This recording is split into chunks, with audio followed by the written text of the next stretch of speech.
Good morning mga kamoto, it's me, Dids Moto. So, kamusta na mga kamoto? Ngayon na lang ulit ako makakapag-vlog dahil may nakita tayo na past video ko.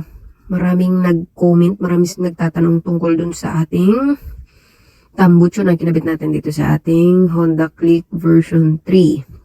Yun ay ang Hero Racing Pipe. So maraming nagtatanong sa atin doon, sa ating vlog. So ngayong araw, sasagutin natin ang lahat ng tanong doon. Yung iba naman nasasagot ko na replyan ko. Pero yung iba, guys, dito na lang. Dito ko na lang kayo sasagutin sa video para isa na. So ito yung ating motor at papatunayan ko sa inyo na hanggang ngayon, gamit ko pa rin ang Hero Racing Pipe natin, ikinabit natin. So, bali 5 months na sa akin tong tambucho na to, guys. At syempre, magta 10,000 kilometers na yung odo ng ating motor. At yan, guys, sa mga nagwa-wonder kung ginagamit ko pa ba itong tambuchong to, yes po, yan, gamit ko pang daily, pang long ride at pang bili-bili dyan sa tabi-tabi. So yun, una, may nagtanong doon. So yun, what's up sir or ma'am Sanelin Vlog? Sabi niya, kamusta na po ang Hero Racing Pipe? Update po. So yun po, sa lahat na gustong curious about dito sa Racing Hero 5 natin ay 5 months ko na po itong gamit from our past vlog until now po 5 months po yun. So ito po, hindi man po kasing perfect nung una nating paggamit sa kanya kasi may mga nakita at naramdaman din tayong kakaiba sa pipe na ito habang ginagamit natin ito.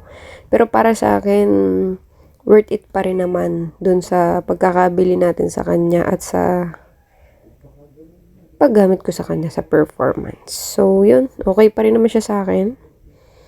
Although may mga negative things pa rin na na-experience tayo.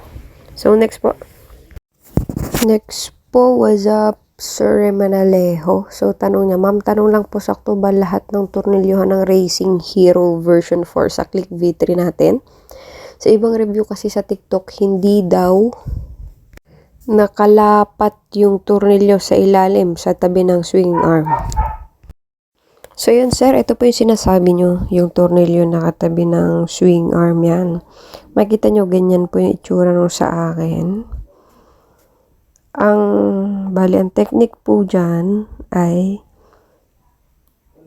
wag nyo po muna tong hihigpitan hanggat hindi nyo po nahihigpitan muna tong dalawang ito tsaka itong sa ilalim. Yan pong dalawang malaking nut na itim. Ang technique po dyan, ipapasok nyo po muna to itaas, yung thread niya ng konti. Kapag konting naka-thread na siya ng konti, nakapasok na yung thread niya, papasok nyo naman po itong sa ilalim ng konti. Konting-konti lang po. Then kapag yung taas at yung ilalim ay nakapasok na, unti-untihin nyo pong hihigpitan yung ibabaw tsaka yung ilalim na yan para sabay po silang lumubog.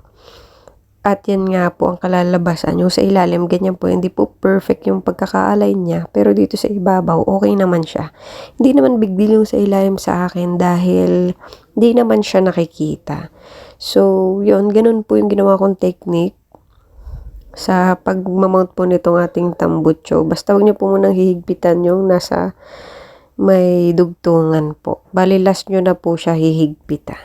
So, yun sir. Sana nasagot ko po inyong tanong. At yan po, napakita ko po sana yung alignment ng tambucho para mas luminaw po yung inyong kaisipan. Next po. So, what's up po, Sir Elmer? Ang tanong niya, pwede bang di na i-reset ang ECU? So, yun, sir, nag-reset po ako ng ECU at saka po ng TPS after ko po ipalsak ang ating tambucho. Hindi ko lang po siya isinama sa aking vlog dahil napakahaba na po at hindi rin kaya ng cellphone ko yung sobrang habang pag-e-edit ng video. So, yun, sir, kailangan po i-reset ang ECU at TPS. So, yun, next po tayo. What's up, Sir Jonil Macanas? Hello po, bakit po yung sakit pag binibiritan parang nabibitin po at parang mag-o-off?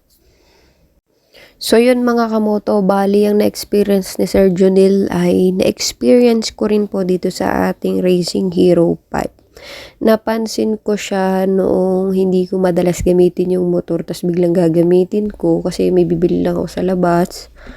Para siyang pag binirit mo ng biglaan, bigla siyang sinisinok, sinasamid, nabubulunan, something like that. So, parang pinag-eksperimentuhan ko. Ang sagot sa kanya, ang solusyon niya sa akin, ay kailangan mo painitin yung motor ng mga around 5 to 10 minutes. Ganon, OA guys, pero yun yung sa experience ko, ganon ko siya painitin para pagka tinakbo ko na siya, smooth siya guys. Although hindi siya super smooth, parang medyo may samid pa rin. Pero pag naitakbo mo na siya ng konti, like 1 to 2 kilometers, nawawala na yung sinuknong sa akin. So yun, base sa experience ko, kailangan painitin muna talaga yung motor kasi malamig pa yung engine natin, yung oil hindi pa nagsisirculate ng ayos sa makina natin. So, based on my experience, kailangan talaga pinapainit natin. Kapag naman mga kamoto, hindi nawawala yung samid pag binibirit, pag tinatakbo, yung sinok, kahit na ilayo nyo siya like 15 kilometers, 20 kilometers, dalhin nyo na lang po siya sa mga legit na motor shop para mas ma-check po ng ayos. Kasi baka hindi po sa tambucho connected yung issue na ng ating motor, kundi sa mga ibang pyesa or ibang parts ng motor natin. So, yun lang po. I think sa lahat naman ng tambucho, mapastak or naka-muffler ka or kahit ano pa yan, kailangan talaga pinapainit natin bago natin gamitin yung mga motor natin. At syempre guys, kapag bagong buhay, wag nyong biritin muna yung mga motor nyo. Itakbo nyo muna siya ng kalmado lang, takbong pogi, takbong chubby lang muna. Kapag medyo feeling nyo na unat-unat na yung mga buto ng motor nyo, yung parang tao lang din eh. Ikaw ba naman kakabangon mo lang, bigla kang tumakbo, anong pakiramdam? Ganon din yun sa motor guys, para sa akin. So yun guys, painitin nyo muna, wag nyong biritin pag bagong buhay. Kung maaari, smooth lang muna yung takbo, dahan-dahan lang. Tapos pag nalayo nyo ng konti, like 5 kilometers yun, saka nyo siguro biritin sa highway, ganyan. Para maiwasan yung mga ganun. Kasi baka hindi lang minor yung tamaan sa motor natin, pati yung mga major parts niya tamaan, lalong-lalo na pagka sa makina. So yun lang guys. So yun mga kamoto, sana kahit papano ako'y nakatulong sa inyo at nasagot ko yung inyong mga katanungan. At huwag kayo mayang magtanong kapag may mga vlogs pa rin tayo kasi sasagutin pa rin naman natin yan para makatulong tayo sa isa't isa. Tapos mag-suggest din kayo sa akin if ever na may suggestion kayo para magkaisa tayo, 'di ba? So, wag niyo nga pong kalimutan pindutin ang subscribe button natin, pa-support po. Ilang followers pa lang po tayo, ilang subscribers pa lang po tayo diyan, 300. Pero okay lang yan, at least natural yung ating mga subscribers, 'di ba? So, yun, like niyo po yung ating video kapag nagustuhan nyo at mag-ingat po kayo palagi, lalo na sa pagmamaneho. Yun. Salamat mga kamoto at God bless everyone.